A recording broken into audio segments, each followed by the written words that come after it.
আমার ফ্যামিলির সবাই আমার হাতের এই চিকেন স্যুপটার পুরাই ফ্যান হয়ে গেছে। হ্যালো, আসসালামু আলাইকুম এভরিওয়ান। আপনারা সবাই কেমন আছেন? আশা করছি সবাই ভালো আছেন। নতুন একটা ভিডিও নিয়ে হাজির হয়ে গেলাম। আজকের রেসিপি চিকেন স্যুপ। রেস্টুরেন্ট স্টাইলে কিভাবে চিকেন স্যুপ তৈরি করব সেটা আজকে এই ভিডিওতে দেখতে পাবেন। এর জন্য আমি এখানে নিয়েছি দেশি মুরগি। চিকেনগুলো আমি সাইজ মতো করে কেটে নিয়েছি। খুব সহজেই তৈরি করে দেখাবো রেস্টুরেন্ট স্টাইলে চিকেন স্যুপ। চুলায় কড়াই বসিয়ে দিয়েছি, এখন দিয়ে দিব পরিমাণ মতো তেল। এখানে নিয়েছি পরিমাণ মতো দারুচিনি, এলাচ, আস্ত গোলমরিচ এবং তেজপাতা। এখানে নিয়েছি 2 টেবিল চামচ পরিমাণ পেঁয়াজ বাটা। দিয়ে দিব 2 চা চামচ পরিমাণ আদা রসুন বাটা। এখন সবগুলো একসাথে একটু নেড়ে নিব।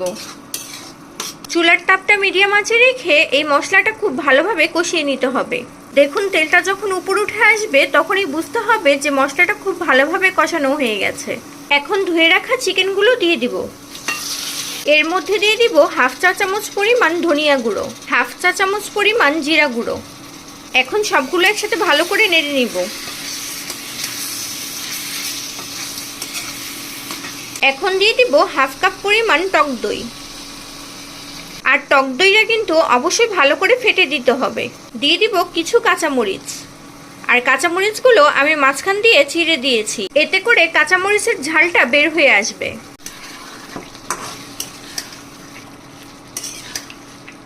এখন দিয়ে দিব পরিমাণ মতো লবণ। চুলার তাপটা মিডিয়াম আঁচে রেখে সবগুলো একসাথে ভালো করে 5 মিনিট কষিয়ে নিব। এই রেসিপিটা রান্নার জন্য এখানে আমি একটা স্পেশাল ইনগ্রেডিয়েন্টস তৈরি করব। সেটা হচ্ছে তরল দুধের সাথে 1 স্লাইস পাউরুটি দিয়ে ব্লেন্ডারে ব্লেন্ড করে নিব। এখানে আমি 1 কাপ দুধ নিয়েছি আর এখানে নিয়েছি 1 স্লাইস পাউরুটি। এখন ব্লেন্ড করে নিব। দেখুন ব্লেন্ড করে নিয়েছি। এখন চিকেনের মধ্যে দিয়ে দিব। 5 মিনিট পর দিয়ে দিব আমি যে ইনগ্রেডিয়েন্টসটা তৈরি করে রেখেছিলাম সেটা। এখানে আমি কিন্তু কোনো এক্সট্রা পানি অ্যাড করব না। আমি কিন্তু চুলার তাপটা মিডিয়াম আঁচে রেখেই রান্না করে নিচ্ছি। এখন 5 মিনিটের জন্য ঢাকনা দিয়ে ঢেকে রাখবো। 5 মিনিট পর ঢাকনা খুলে দেখে নিব। এখন একটু নেড়ে নিব। দেখুন চিকেনগুলোও কিন্তু সিদ্ধ হয়ে গেছে। এখন অ্যাড করব 1 চা চামচ পরিমাণ ঘি।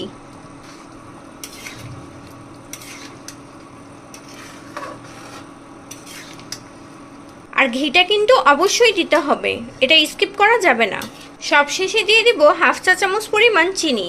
এতে করে স্যুপের টেস্ট বেড়ে যাবে দ্বিগুণ। যখন গ্রেভিটা এরকম একটু ঘন হয়ে আসবে তখনই বুঝতে হবে এটা পুরোপুরি হয়ে গিয়েছে। এখন আমি চুলা থেকে নামিয়ে পরিবেশন করে নিব।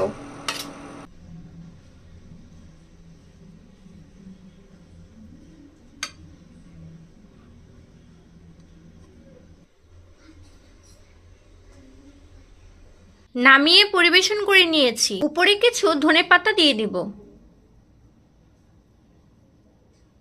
খুব সহজে রেস্টুরেন্ট স্টাইলে তৈরি করে ফেললাম চিকেন স্যুপ।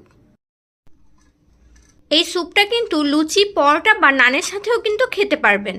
আমার এই ভিডিওটা যদি আপনাদের কাছে ভালো লেগে থাকে অবশ্যই কিন্তু লাইক, কমেন্ট, শেয়ার করতে ভুলবেন না।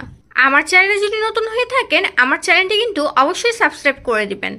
ভিডিওটা দেখার জন্য আপনাদেরকে জানাচ্ছি অসংখ্য ধন্যবাদ। আল্লাহ হাফেজ।